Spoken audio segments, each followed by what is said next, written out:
My father,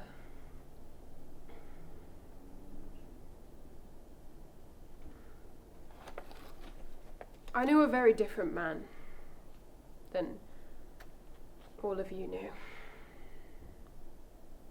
In all honesty, I do not want to be here, but alas, I am. I could talk about the happy memories, but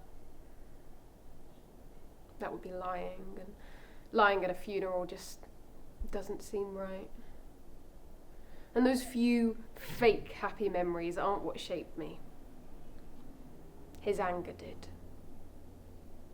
They say funerals are for the living, but if that's true, then I am getting my goddamn closure. The first time I knew who he was, who he truly was, I was 6, maybe 8. I was annoying my brother, as younger siblings do, and he slammed the door and caught my fingers, but before I could even process the pain I was feeling, I heard his voice. My father's. Not concerned for me, no, he was yelling. Always making something so small into something violent.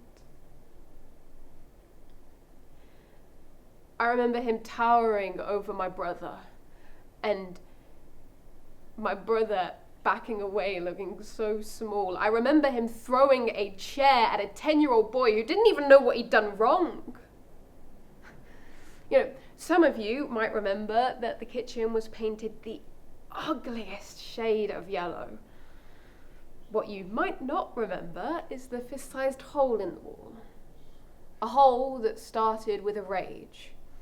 A hole that was patched and painted over, but no paint shade ever did quite match, no matter how many shades they tried. So my mum hung art over it. New York City skyline or some shit like that. As if a city could cover a crater. You know, eventually the kitchen was repainted grey to match the art, so at least the assault on my eyes could end.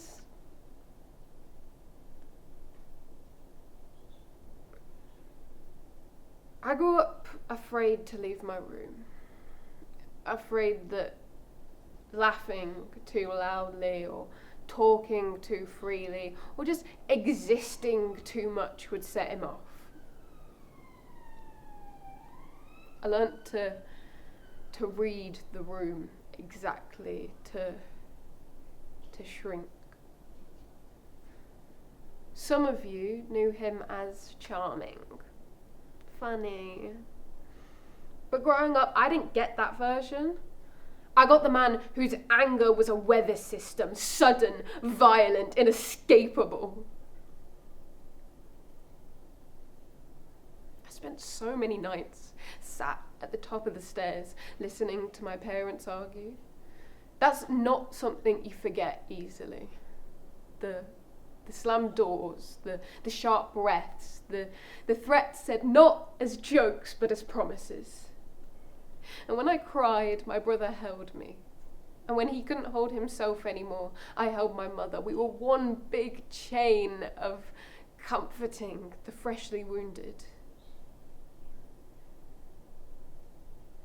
And then there was the night that broke. It was the weekend before my 16th birthday. Our family dog, Pepper, had just died, and he loved that dog. He loved that dog more than he loved us, and he made sure that we knew it. I think I'm going to miss that dog more than I miss him. But the argument started over something small. It always was. And he was drunk, as he always was. And he went after my brother. I remember my mother having to grab the knives and shove them in a bag for my brother to hide because he was a big man. We all knew what he was capable of. And he knew that my brother's soft spot was me. We all thought he was going to kill me. I had to wait outside in the freezing December cold and call the police. I stood there waiting, shaking, crying, begging for them to come help. They arrived 2 hours later. 2 hours. In that time, he'd calmed down, but I refused to go back into the house until he was gone. Me and my brother refused to let him back into the house after that. You know, I think that night broke something in us, and we saw a chance that we wouldn't get again. We only relented for our mother's sake, and we gave him a week to pack his shit and leave he did. I bet most of you didn't know that part. That I was stood out in the freezing December cold because I was scared that my father was going to kill me. I know some of you might be uncomfortable hearing this here, at a church, in a funeral. But funerals are for the living. And I have lived with this for a long time. A decade later, I still flinch at the sound of slammed doors. I still have to swallow back tears when someone raises their voice at me. He irreversibly fucked me up. So no, I will not sing his praises. I will not rewrite history to comfort any of you here. I lived it. I remember it. I survived him. That is the legacy he left me. And I am getting my goddamn closure.